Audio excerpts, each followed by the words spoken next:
All right, all right, all right. Welcome to the Way to a Great Marriage cast. I'm Tony. This is LaRonda. Hey. And LaRonda is going to sing one of Miss Omi's song. Omi is her mother. And so this is dedicated to her. Okay. This is called Do You Know? Do you know Jesus lives down in my heart? Do you know I found a friend right from the start? Do you know I've been washed in the blood of the Lamb? Do you know when he called, I said, Lord, here I am. While we live here on this earth, do we think of Jesus' birth, or do we take for granted all our blessings here? Do we think of how he came, taking all the sin and blame, dying there upon the cross without a fear? Do you know Jesus lives down in my heart? Do you know I found a friend right from the start? Do you know I've been washed in the blood of the Lamb? Do you know when he called, I said, Lord, here I am. Now let's praise him from now on. Sing hallelujahs all day long. Thank him for all the love he gives each day.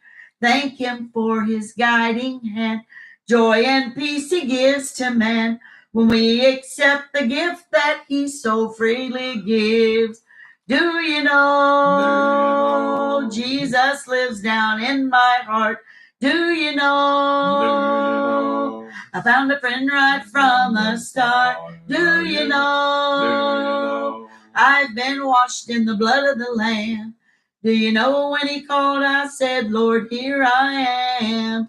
Do you know when he called, I said, Lord, here I am?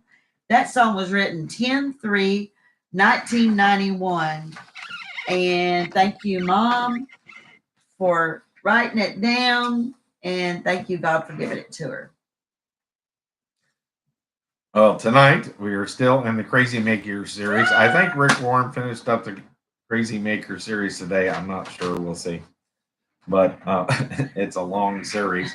But it's given us a lot of fodder to talk about. Yeah. So, or thought, food for thought. Yes. And so the title of this was actually yesterday. Okay, are we almost cut off? We're almost cut off. There, I did it again. What did I do? I lost it again. Katie, we always blame you. It was Katie's fault. I bet I deleted it. Surely not. Surely you didn't. I bet the delete button's right up there next to it. Oh no. Oh. There's Daddy Hope. No, that was this afternoon. Oh. We need yesterday. Yeah, here it is. Okay. Yay. I did delete it. You did delete it? Oh. Well, it's in the bottom. I always thought it was up here in this corner. Yeah. But anyway, that's our phones. They go to the corners anyway. I'm telling you, we don't like our new phones. Yeah. No. So choose to bless, not to gossip. So it's your choice not to gossip and to instead repay the wrong done to you with blessing. Love prospers when a fault is forgiven, but dwelling on it separates close friends. Proverbs 17:9. True. We all have people in our lives who exasperate us. They might be demanding, disapproving, and demeaning. The 3Ds. This is sounding like last night. Yeah. Perhaps you're self-centered and focus every conversation. Let's see. And they focus every conversation on themselves, or maybe they just love to argue and complain. Is that Terry? What she said? Hey, Terry. Hi, Terry. I'm really here. Oh, yay! The other time, I guess the other time she said hi, she wasn't. She said hi and then left because we wasn't on yet. Oh, okay. Yeah. Whatever they do, I noticed for some reason when I share it on, it takes a minute before Yeah. it actually. We're live, but I can't access unless I go to the YouTube page. Exactly. Yeah. Whoever they, whatever they do, it drives you over the edge. It makes you want to call up your best friend and say, "You won't believe what they did." In other words, these are the people who make you want to gossip. The gossip makers. The gossip maker. I don't want to be a gossip maker. What is gossip? It's when you talk about somebody behind their back rather than going to that person directly. It's sharing information about someone with another person who is not part of the problem or the solution. Right. So your small group doesn't count. No, small group doesn't count. In its essence, gossip is a form of retaliation. In the short term, gossip may make you feel better, but it actually lets the person you're gossiping about win. Right. It allows that person to True. control your conversation and emotions. Suddenly, you're spending your time talking about that person instead of all the positive things in your life. Yeah. So, gossip is incredibly destructive too. Bible says it like this: love prospers when a fault is forgiven, but dwelling on it separates close friends. That's Proverbs 17:9. Gossip destroys churches, families, and businesses. It separates close friends. It can even destroy your life. But you don't have to let it. It's your choice not to gossip and to instead choose to bless the other person. The Bible says in 1 Peter chapter 3 and verse 9, do not do wrong to repay a wrong, and do not insult to repay an insult, but repay True. with blessing, because you yourself were called to do these, so that you might receive a blessing. You can gossip and miss out on God's blessing, or you can choose to have positive conversations and use words that lifts others up in doing so. You will receive God's blessing in your life. So I don't see anything I remember him talking about on the Daily Hope in there yesterday. That's fun. So you need to listen to the Daily Hope, even if you read It's really good. devotionals. So when are you most tempted to gossip? How can you avoid giving in to temptation in the future? Right. Well, I think, we go to Celebrate Recovery, and we go to a Monday night group, and, you talk about what's happened in your week. Excuse me. And you talk about everything in that, and that really wards off for a whole lot of women I know gossip. It really does. When someone hurts you, seems like you just want to tell everybody that they've hurt you. She hurt me or he hurt me, and really, truly, it is gossip. But you want to do it because they hurt you. But if you're in a small group, or you have, a partner that you can call and talk to that will give you anonymity and confidentiality, then you pick that one person and not 10 people, and that's your person that you throw things off of. You know what I'm trying to say? Mm-hmm. So that's how I would ward off wanting to talk about gossip. What about you? What keeps you? Men don't. It's not as bad in men, do you think, as it is in women? Yeah, I think really? I've heard that before. Yeah, I think women gossip more than men. Yeah. Yeah, because men don't talk to each other like women do. I don't know. Some may, but most don't. So, what negative results of gossip have you seen in your life? Oh, wow. A lot of hurt. You talk about somebody and then they find out, and then, you can cause a lot of hurt, or you find out that you've been the thing of gossip, and it just breaks your heart. That I think gossip is just, I had one of my family members, and this has been 25 years ago, or 30 even. come to me, and I was like, listen, I don't want to hear it. I don't want to, you know. And then she went to my mom and said, well, Rhonda don't like gossip. Mom said, well, no, she don't. It's hurtful. We laughed. When I guess betraying anonymity and confidentiality would be gossip. Yes, When absolutely. that's why we have that rule. Yeah, Anonymity and confidentiality is a must. yeah. So if somebody tells you something in secret, then you keep it in secret. Or Has to stay there. Or somebody does something to you. When was a time when you chose to be a blessing instead of gossip? What was the results? Well, we know that. I mean, we've got a chance to bless people. You know, we've had that. And most of the time, if you go somewhere and you're going to try to bless someone, most of the time you walk away the blessed one. That's what it's always done for me anyway. Pastor Rick put together a special collection of Bible verses. Anyway, so he advertises that. I thought he was going to talk about this series again. But we have, if we look back, we have talked about the 6 keys to peace in relationship. Yeah. Who's pushing your buttons? Who's and pushing your resolving buttons? conflict. Yes. Finding the love of your life. Yes. Breaking free from abuse. Yeah.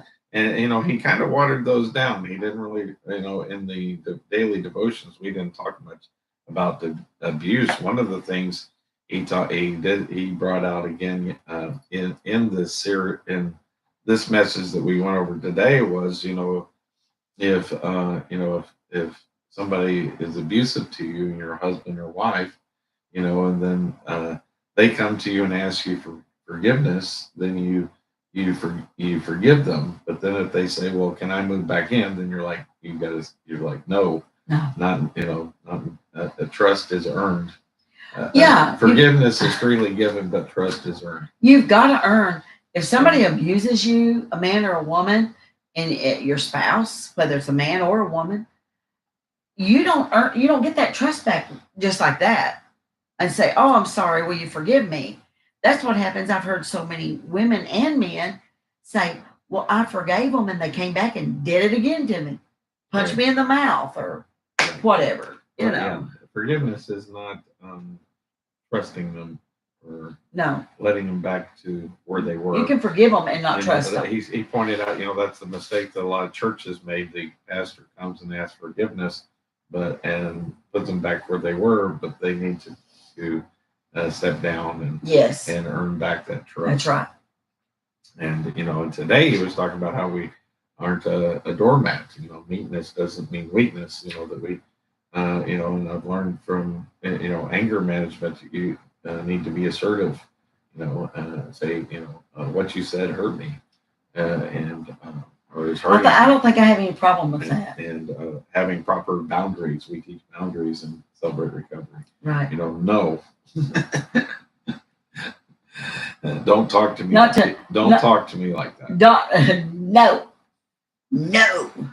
Rob's dad, Rob Thorburn, he's a friend of ours, and his dad's passed away now and gone on. But Rob said every time I asked Dad anything, it was no.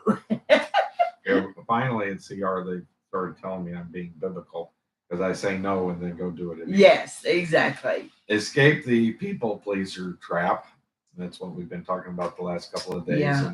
And then here is keeping the crazy makers from making you crazy, and how to keep your marriage growing. And so with that, I guess that's why it pops up every day. Do we have one more? That was a shorty. We have today's that would catch us all up. Yeah, why don't we do today's? Let's see. That way we're caught up. We've tried to do 2 a night to catch up with him. I always get him and Prager mixed up, both of them. How do you mix them? I don't know. Not because they look alike, just because I like to listen to both of them, and maybe their voices. Maybe, yeah, maybe. Fan the flames of romance by paying attention. Oh, sorry. When you give your attention by listening, you're showing love. That's right. Be quick to listen, slow to speak, and slow to become angry. James 1:19. I think, didn't we start off this series with that verse? So I don't know. I don't remember. Quick to listen, Slow to speak, and slow to become to angry. anger. The interesting thing is we have 2 ears, 2 eyes, and 2 nostrils, so we need to hear, see, and smell before we only have one. We only have one mouth, and it's protected by lips and teeth, and you know. And what's inside the tongue is what the dangerous part is. Yeah. It's like it's imprisoned, and you let it go. Yeah, and then we're in trouble. We're in trouble. I learned to keep my mouth shut. God, good marriages don't just happen. Marriages are what you make them. Absolutely, 100%. I mean, you can start off oogly googly, and then things go south real quick, and it's and you really. We just had an anniversary of 4 years, and actually today is our anniversary where we got. Yeah. I forgot. We got 3 anniversaries. Today is our anniversary where we actually had a vow ceremony. Because a little quick story. 4 years ago, we had COVID, and we went and got our marriage certificate. Asked Uncle Cecil to marry us.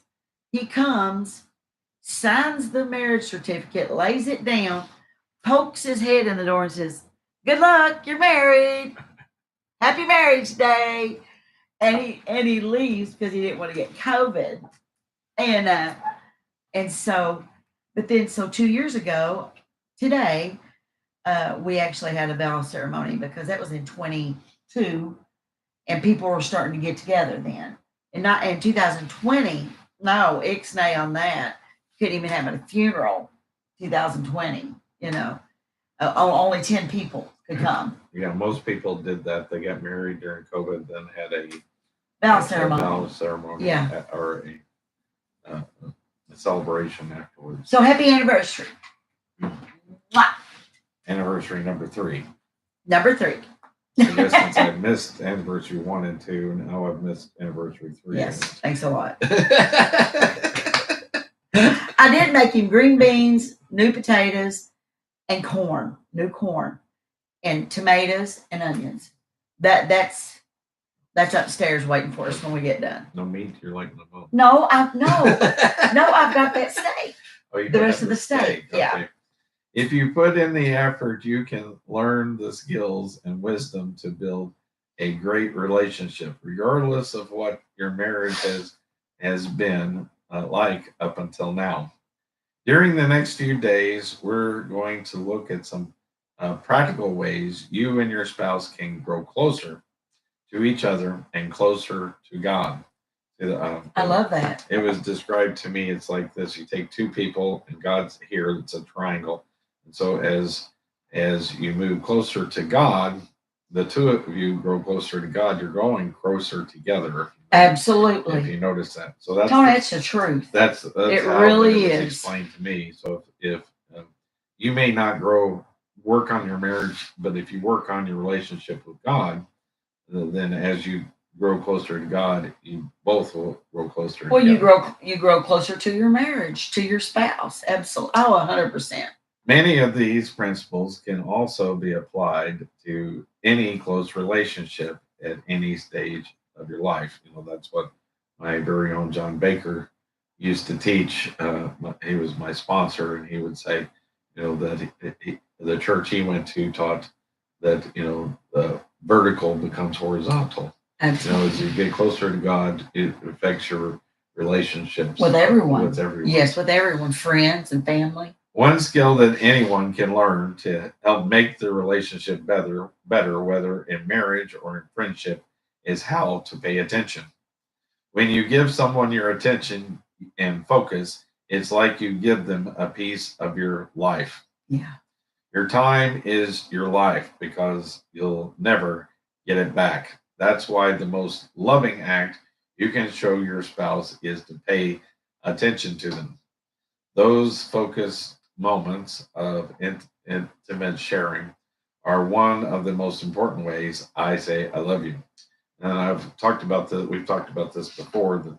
So, that I learned to repeat back what somebody says, and then that way they know that Yeah, you do you're, that. you're listening to them. Definitely. You and Donette Oh, and Cassie do it to the nth degree.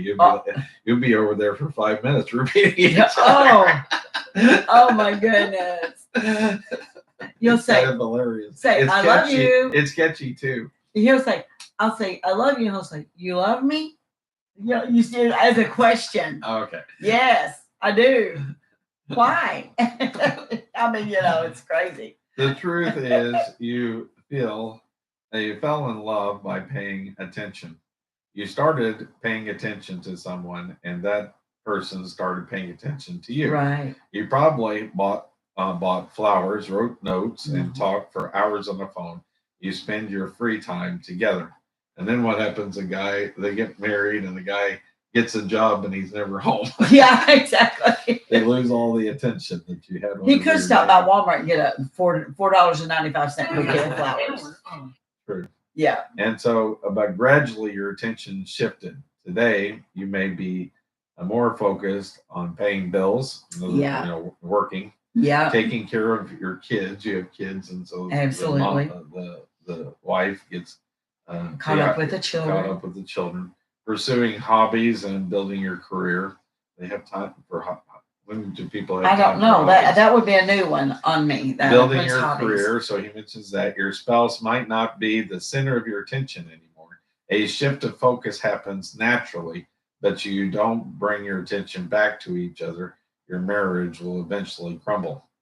One of the ways you let your attention fade in marriage is when you stop listening to each other. Pride makes you assume you know what your spouse has said because you think uh, you've heard them say it over and over again through the years. And so that's why it's important to say, I understood you to say, and then repeat back the question that the statement they just got through saying. And then your spouse will go, you weren't listening.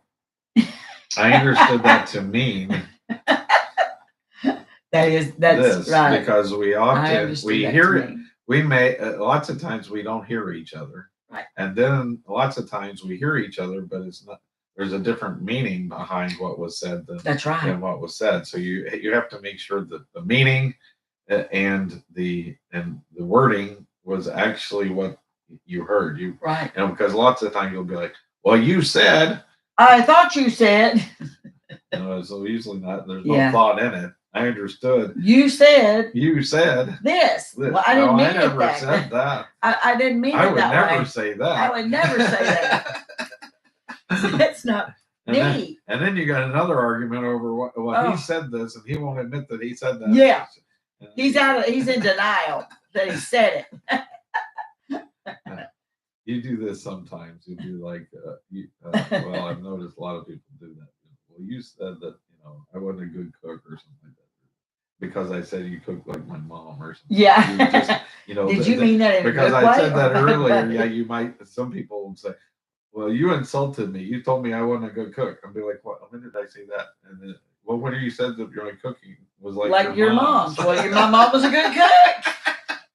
Thank you very much. Well, you put it in a negative way. Why isn't that she didn't?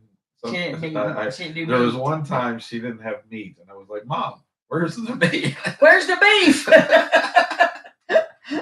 She thought pinto beans was meat. She thought those were protein.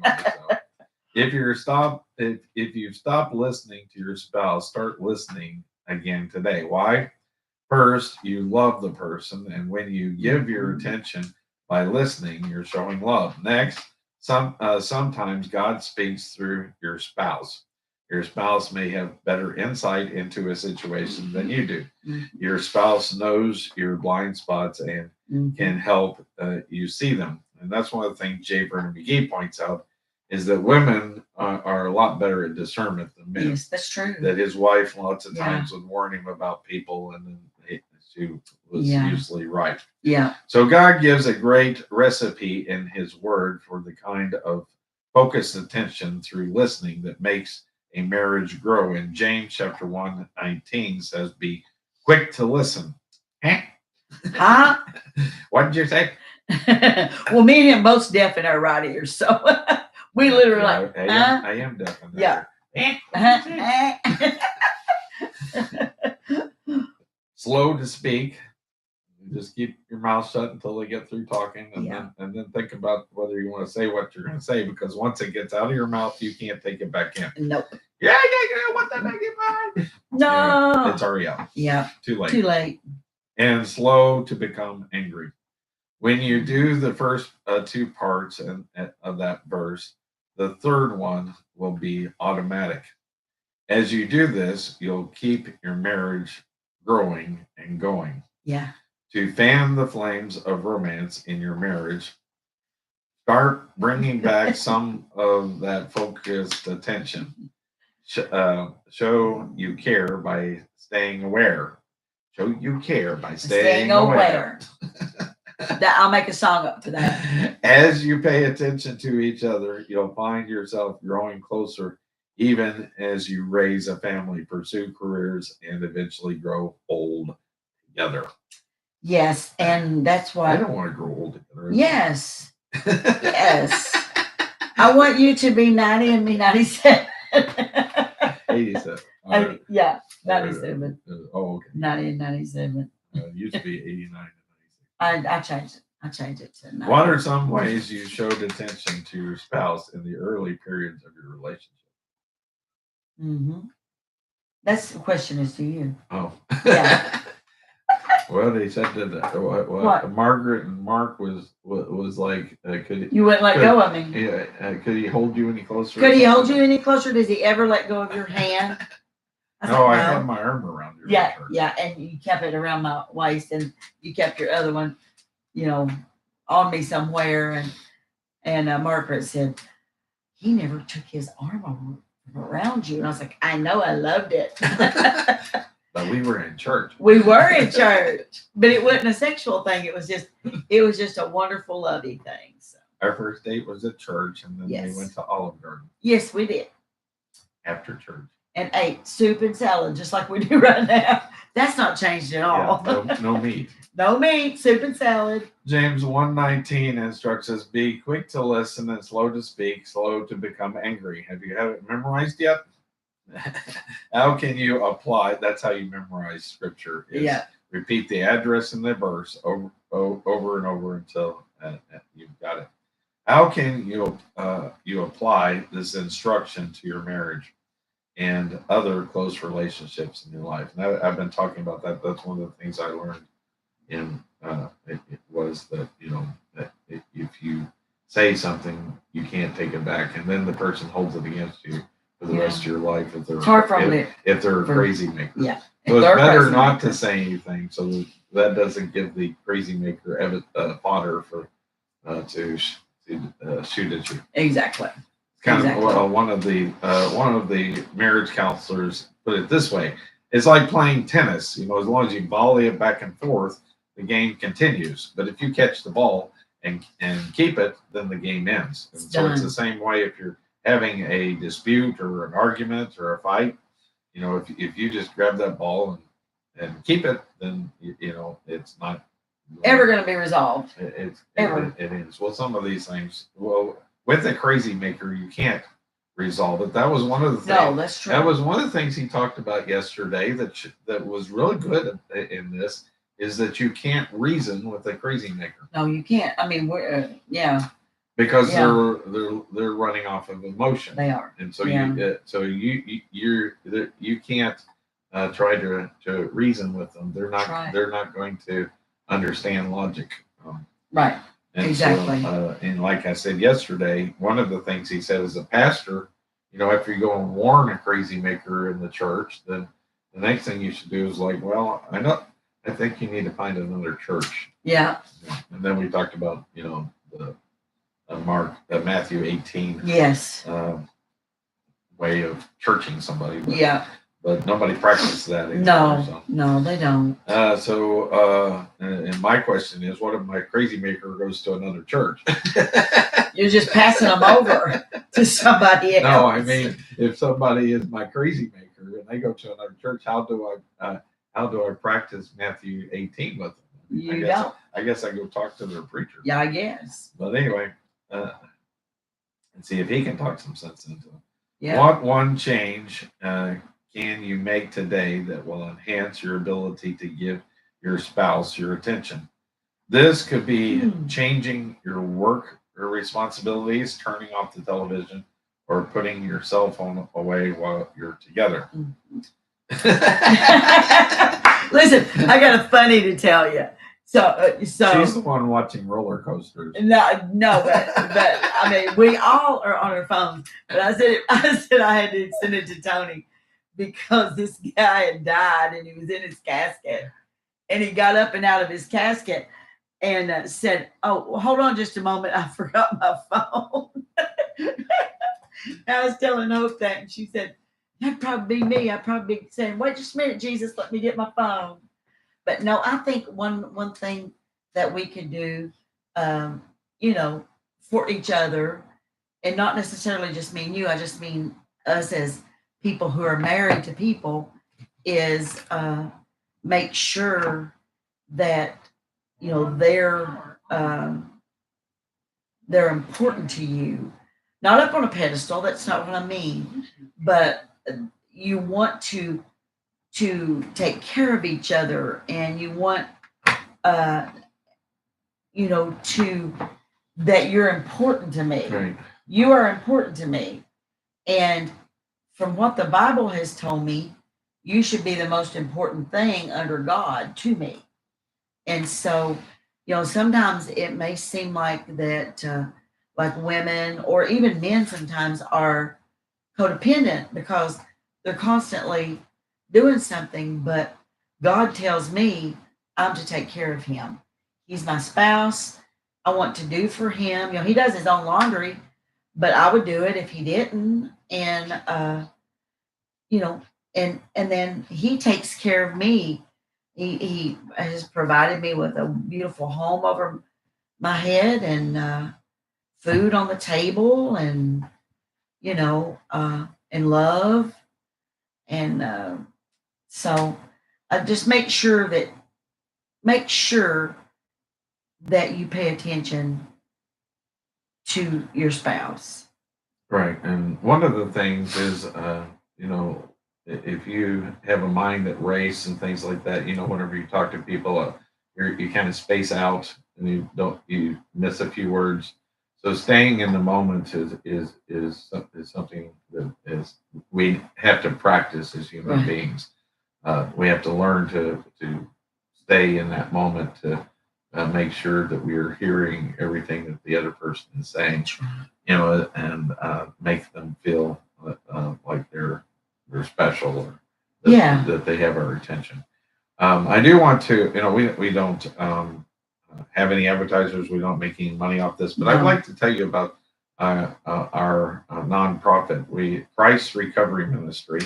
I started it years ago. I had a rehab and 2 sober living homes at one point, and the money's always been used to help the homeless or people. Right. Most of the homeless are addicts, so it's mainly to help people in addiction. Yes. or struggling with abuse and that sort of thing.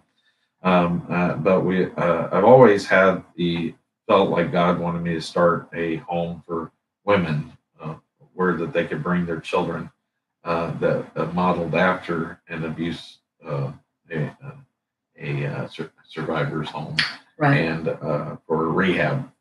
Right. And that's how I kind of got started in Celebrate Recovery. So I just thought I would, if any like-minded people are out there that are looking to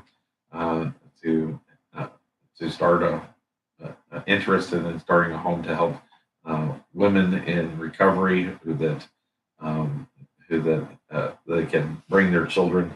And they would not go to recovery if they could not bring their children. Right. That's the problem. That's why our hearts I are. had this idea was that there's plenty of opportunities for men for recovery, but and for some for women. Sure. But there's not that many for women and their children. But they won't go to recovery because they're afraid of losing their children. They won't lose their children. Now we had and I had to tell you how I'd run it was, I had a women's sober living home, and me and my father would not step foot in the home.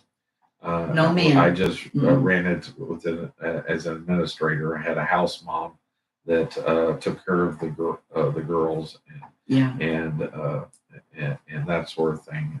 And so that's how it is ran. So it would be highly volunteers, women, Yes, women be volunteers. Most of the time, around the older clock. women who want to volunteer that are widows or Right. you know that they make great house moms. Yeah, they could. Yeah, true.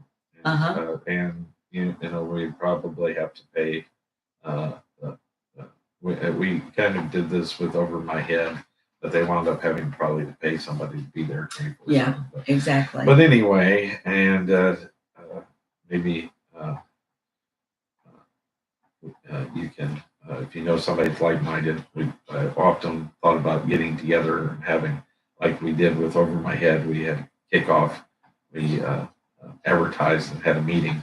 It was amazing. We actually broke the fire marshal was there, and he said we broke the fire code because we had too many people in the building. Oh, that was good. He said, "I'm not going to say anything." But Yeah. And you know what? I mean, Tony didn't tell me that he was going to say any of this. And like he said, we don't have advertisers, we don't have anybody. But if you ever wanted to donate to the cause, anybody that knows us, we buy people glasses. We rent people hotel rooms that need a place to stay overnight. And you would be we would love to use anything that you felt like God would lay on your heart. So we're not all about that, but I'm just saying I didn't know you was going to say that. But I thought there's so many people that can't do what we want to do, that they would love to contribute to it. So that's just out there like so that. like, subscribe, Yes. because if you don't subscribe, you may not be able to see all of our podcasts. YouTube doesn't like Christians or families, so they might hide some of our material. They do. And then Share. I'm not on social media. If you choose to be on social media, that's great. The least you can do is share it for me. Please. And then Notification. Notifications. Ding, ding, ding. Hit the bell. Hit the ding-a-ling so you can Hit be the notified. ding-a-ling. And come on and harass us the next time we're on. I say harass so that it might encourage some people. The crazy makers come on and talk to us. Please But talk anyway, to us. so then comment and ask questions. If your question's good enough, we may make it a wake-up. So with that, we say good night, until we meet again. Adios, au revoir, Auf till then. And though it's always sweet sorrow to part, you know you'll always remain in my heart. Good night, sleep tight, and pleasant dreams to you. Here's a wish and a prayer that I can be so true. And now till we meet again. Adios, au revoir, I'll say. good night.